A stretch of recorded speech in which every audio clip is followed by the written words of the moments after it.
Assalamualaikum warahmatullahi wabarakatuh. Perkenalkan, nama saya Safira Stella Dilika dari Prodi Ekonomi Syariah semester 5. Di video ini, saya akan menjelaskan tentang analisis pemilihan strategi pemasaran yang mencakup proses pemilihan strategi syariah dan perbedaannya dengan konsep konvensional.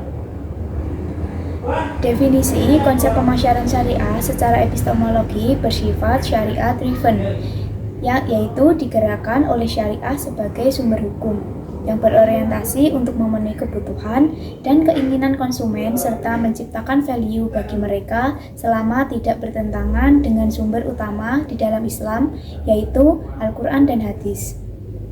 Konsep aksiologi dalam pemasaran syariah pun jelas, di mana standar moralitas, benar atau salah, baik atau buruk, yang digunakan semuanya bersumber dari Al-Quran dan Hadis, baik yang bersifat qauli, ucapan, fi'li, perbuatan, maupun takriri, persetujuan atas perbuatan para sahabat dan Rasul. Selanjutnya, proses pemilihan strategi syariah. Ada 5. Yang pertama, tahap analisis.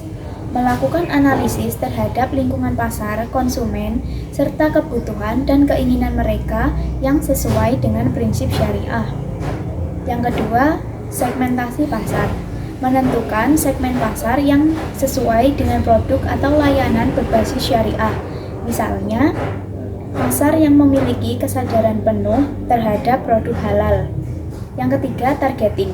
Memilih target pasar yang memiliki potensi terbesar, misalnya kelompok konsumen muslim yang membutuhkan produk dan jasa syariah. Yang keempat, positioning. Memposisikan produk atau layanan sebagai pilihan yang etis sesuai ajaran Islam dan membawa manfaat bagi pelanggan dan masyarakat. Yang kelima, ada bauran pemasaran syariah atau marketing mix, yaitu produk harus halal, harga yang adil dan transparan, distribusi yang tidak melibatkan praktik yang diharamkan, dan promosi harus jujur serta tidak menyesatkan. Selanjutnya, perbedaan konsep syariah dan konvensional. Yang pertama, pemasaran konvensional tidak mendasarkan ketuhanan atau nilai-nilai keagamaan dalam aktivitas pemasarannya. Sedangkan dalam pemasaran syariah harus selalu disadari bahwa setiap aktivitas termasuk aktivitas pemasaran senantiasa diawasi oleh Allah Subhanahu wa Ta'ala. Yang kedua, pada pemasaran konvensional yang diperhatikan adalah bagaimana agar produk baru dikenal oleh pasar dan diterima, demikian pula produk yang sudah ada dengan mementingkan keuntungan produk saja. Artinya, dalam proses konvensional tidak mengenal halal atau haram, sehingga barang atau produk apapun asalkan memberikan keuntungan boleh dijual atau dipasarkan. Sedangkan dalam pemasaran syariah, produk yang dijual haruslah produk yang dihalalkan oleh syariat, sehingga produk tersebut dapat memberikan keberkahan bagi orang yang mengkonsumsinya. Oleh karena itu, di dalam Islam, tujuan dari berbisnis tidak semata-mata mengejar keuntungan materi sebagai tolak ukur keberhasilannya. Selanjutnya, analisis kesenjangan pemasaran syariah dan konvensional. Di sini ada beberapa. Yang pertama itu tujuan pemasaran. Dalam syariah menekankan pada keseimbangan antara keuntungan materi dan spiritual serta menghindari praktek bisnis yang dapat merugikan masyarakat atau lingkungan. Dalam konvensional, tujuan utama biasanya berfokus pada peningkatan pasar, profit, dan kepuasan konsumen. Yang kedua ada kepercayaan dan transparansi.